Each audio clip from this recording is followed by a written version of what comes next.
If you're getting this video from me, this is my reverse Kegel video or pelvic relaxation video to help mobilize your pelvic region. Why this is important is to ensure that the pelvic floor is at an appropriate length for strengthening. And sometimes the strength will return naturally once we appropriately lengthen the muscle. So I use the equivalent of a bicep to help visualize. If I try to strengthen my bicep and it's already short, I'm not going to be able to get full strength. So we need to lengthen before we strengthen.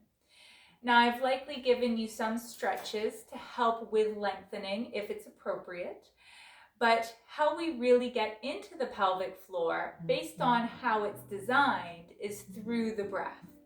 So just a little bit of anatomy background. Our diaphragm sits right at the bottom of our rib cage, and it's shaped like a dome, like this, at rest. As we inhale, that dome flattens and reverses and moves down towards our pelvis. The pelvic floor works the same way. So I may have shown you my pelvic diaphragm. The pelvic floor sits at the base of our pelvis like a hammock. So as we breathe in, the pelvic floor should move downwards. Now, as you're inhaling, it's important that you're not pushing down. It's about filling like a balloon, okay? Filling first 360 around the diaphragm, and then relaxing down into the pelvis. Everybody might be a little bit different depending on your clinical presentation. I may have given you specific guidelines, but if not, just follow along with this video. And for more detail, refer to my reverse Kegel handout that I have also sent you. So in order to do this, you can do it standing, seated, or lying down. I find when you're first learning, myself included, it's best to do this in a lying down position. You can do this on your bed or on the floor. So just follow along with me here. So I'm just going to lie down on the floor with my feet comfortably supported on the floor. You can use a pillow for your head if you wish. Place one hand right at the base of your rib cage and one hand on your chest. As you breathe in, think about expanding your rib cage 360 from the sides and the front and the back.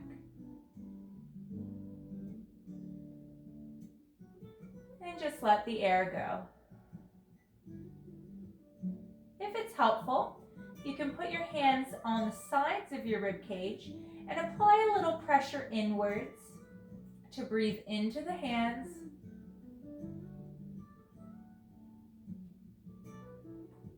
and let the air go.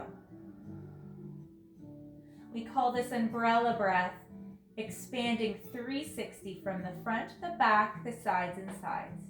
So follow along for a couple more breaths here.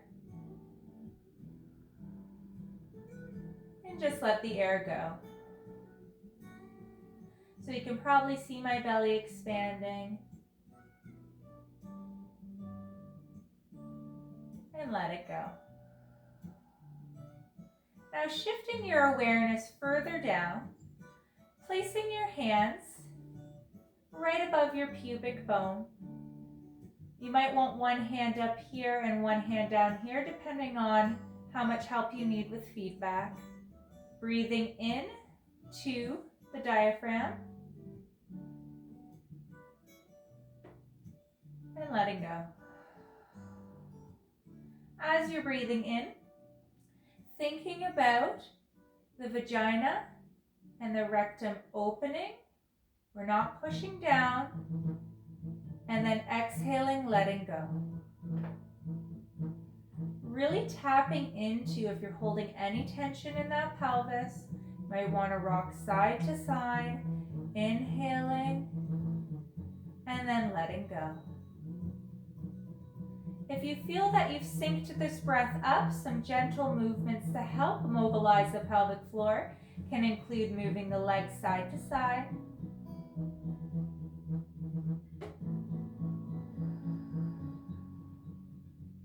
or open and shut.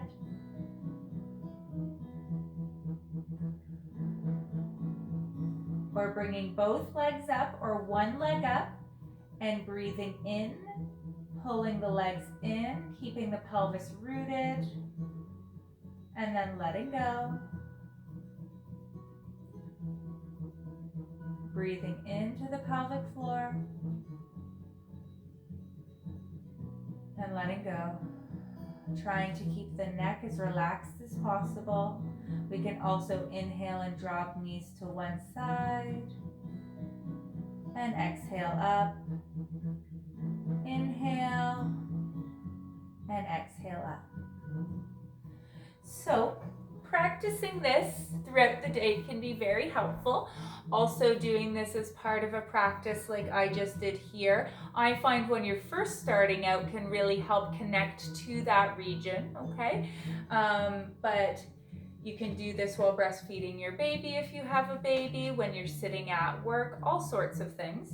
So just remember, as you're breathing in, that pelvic floor is dropping, and as you're exhaling, it should come up. But for the purpose of this video, we're just focusing on the dropping down.